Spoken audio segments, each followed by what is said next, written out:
একটা জিনিস আপনারা লক্ষ্য করে দেখেছেন, আমাদের মা ঠাকুমা বা কাকিমা জেঠিমারা যে রান্নাগুলো বাড়িতে করে সেগুলো কিন্তু খুব কম মশলা বা কম উপকরণ ব্যবহার করে হাতের কাছে যা থাকে সেইগুলো দিয়েই কিন্তু রান্না করে। আর খুব এলাহি কিছু মশলা ব্যবহার করে না, মানে এমন কিছু মশলা ব্যবহার করে না যেগুলো আর হাতের কাছে পাওয়া যাবে না। অথচ রান্নার স্বাদ কিন্তু হয় অসাধারণ। তাই আজকে আমি ভাবলাম আপনাদের সাথে আমার বাড়ির পদ্ধতিতে বানানো ঘুগনি রেসিপিটা শেয়ার করি। এই পদ্ধতিতে কিন্তু আমার মা, কাকিমা, জেঠিমারা ঘুগনি বানায় আর আমি কিন্তু ছোট থেকে এই ঘুগনিটা খেয়েই বড় হয়েছি। যাই হোক, ঘুগনি বানানোর জন্য আমাদের কিন্তু মটর প্রয়োজন। আর মটর এখানে আমি 250 গ্রাম মটর নিয়েছি। আর মটরটা আমি সারারাত ভিজিয়ে রেখেছিলাম। মানে এই ধরুন 6 থেকে 8 ঘন্টা মতন ভেজানো ছিল। এখন ঘুগনিটা বানানোর জন্য একটা প্রেসার কুকারের মধ্যে মটর দিয়ে দিলাম।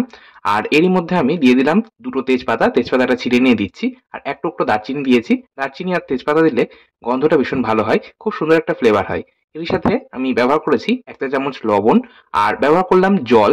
এখানে আমি 3 কাপ জল ব্যবহার করলাম, মানে যে কাপ মেপে আমি মটর নিয়েছিলাম সেই কাপ মেপেই কিন্তু 3 কাপ জল দিলাম। আর দিয়ে দিলাম সাদা তেল। এখানে আমি 1 টেবিল চামচ মতন তেল ব্যবহার করছি। আর প্রেসার কুকারের ঢাকনার ওপরেও কিন্তু আমি একটু তেল মাখিয়ে নিলাম।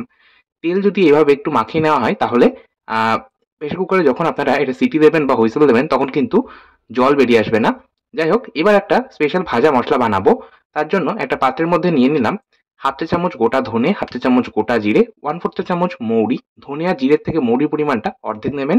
নিয়েছি হাফ চা চামচ গোটা গোলমরিচ, ৩ টে ছোট এলাচ, ৩ থেকে ৪ টে মতন লবঙ্গ, একটা ছোট দারচিনির টুকরো, একটা জয়িত্রী ফুলের অর্ধেকটা নিয়েছি আর একটা ছোট জায়ফলের 4 ভাগের 1 ভাগ ব্যবহার করছি। জায়ফল বেশি ব্যবহার করার প্রয়োজন নেই। 2 টো শুকনো লঙ্কা নিলাম। শুকনো লঙ্কা খুব বেশি ব্যবহার করব না। শুকনো লঙ্কা 2 টো ব্যবহার করলে গন্ধটা ভালো হবে আর রংটা ভীষণ ভালো আসবে। এর সাথে আমি একটা তেজপাতা নিয়েছি। এবার এই সমস্ত মসলাগুলো আমি দিয়ে দিলাম কড়াইয়ের মধ্যে। এরই মধ্যে আমি দিয়ে দিচ্ছি 1/4 চা চামচ বিট লবণ। সামান্য একটু বিট লবণ যদি ব্যবহার করা হয় তাহলে রান্নার স্বাদটা যেমন ভালো হবে, মানে রান্নার স্বাদটা দ্বিগুণ মাত্রায় যেমন বেড়ে যাবে, তেমন এই যে আমরা লবণ দিয়ে মশলাগুলো রোস্ট করব, তাতে কিন্তু মশলাটাও খুব সুন্দরভাবে রোস্ট করা বা ভাজা হবে। অপরদিকে দেখুন মশলাটা ভাজতে, ভাজতে আমি দেখিয়ে দিচ্ছি প্রেসার কুকারে কিন্তু ৩ টে হুইসেল পড়ে যাচ্ছে। মানে ৩ টে হুইসেল আমরা দিয়ে নেব। ৩ টে হুইসেল পড়ে গেলে গ্যাসের ফ্লেমটাকে বন্ধ করে দেব। একদম হাই ফ্লেমে ৩ টে হুইসেল দিয়ে নিয়েছি। অপরদিকে মশলাটা ভাজতে, ভাজতে কড়াইটা কিন্তু যথেষ্ট গরম হয়ে গেছে। তাই আমি গ্যাসের ফ্লেমটাকে বন্ধ করে আরো ১ মিনিট গ্যাসের ফ্লেম অফ করেই ওই গরম কড়াইয়ের মধ্যে মসলাগুলো একটু নাড়াচাড়া করে ভেজে নিলাম। আচ্ছা, মসলাটা ভেজে নেওয়ার পর একটা আলাদা পাত্রের মধ্যে নামিয়ে ঠান্ডা করে নেব। তারপর মসলাটা ঠান্ডা হলে গুঁড়ো করে নেব। এই যে মসলাগুলো আমি ব্যবহার করেছি এগুলো কিন্তু আমাদের বাঙালি ঘরে সবসময় থাকে।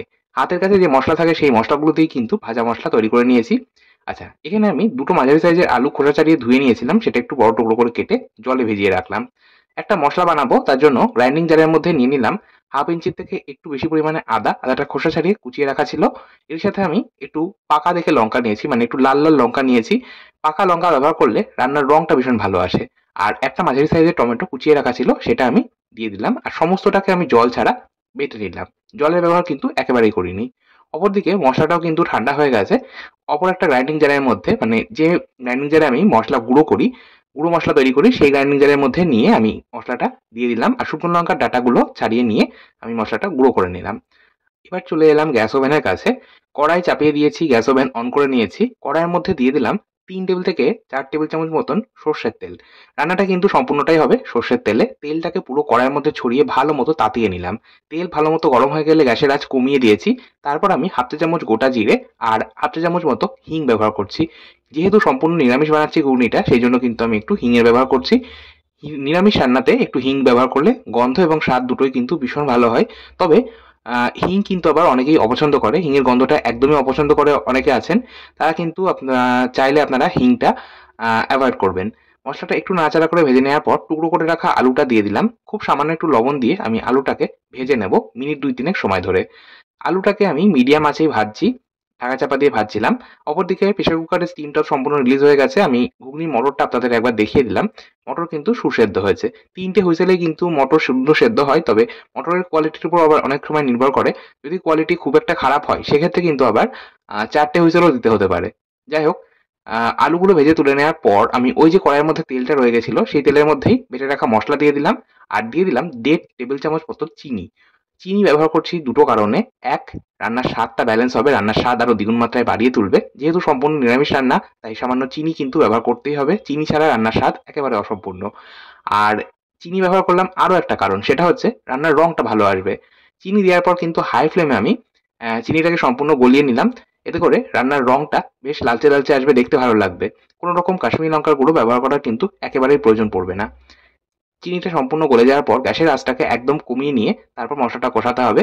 আর মশলা কষানোর সময় কিন্তু আমি ব্যবহার করেছি খুব সামান্য একটু হলুদ গুঁড়ো আর যে ভাজা মশলাটা বানিয়ে রেখেছি সেই ভাজা মশলাটা। এই সম্পূর্ণ রান্নাটার মধ্যে কিন্তু ভাজা মশলা ব্যবহার হবে, অন্য কোনো রকম গুঁড়ো মশলা ব্যবহার হবে না, কারণ ভাজা মশলার মধ্যেই ধনে গুঁড়ো, জিরে গুঁড়ো কিংবা গরম মশলার গুঁড়ো সমস্তটাই রয়েছে। যাই হোক, এবার আমি মশলাটাকে খুব সুন্দর করে মিনিট চারেক সময় ধরে গ্যাসের আঁচ মিডিয়ামে রেখে কষিয়ে নেওয়ার পর দিয়ে দিলাম আগে থেকেই সেদ্ধ করে রাখা মটর আর ভেজে রাখা আলু। আলু আর মটর দেওয়ার পর খুব সুন্দর করে মিনিট দুয়েক সময় ধরে মশলার সাথে কষাতে হবে। গ্যাসের ফ্লেমটাকে হাই ফ্লেমে রেখেছিলাম।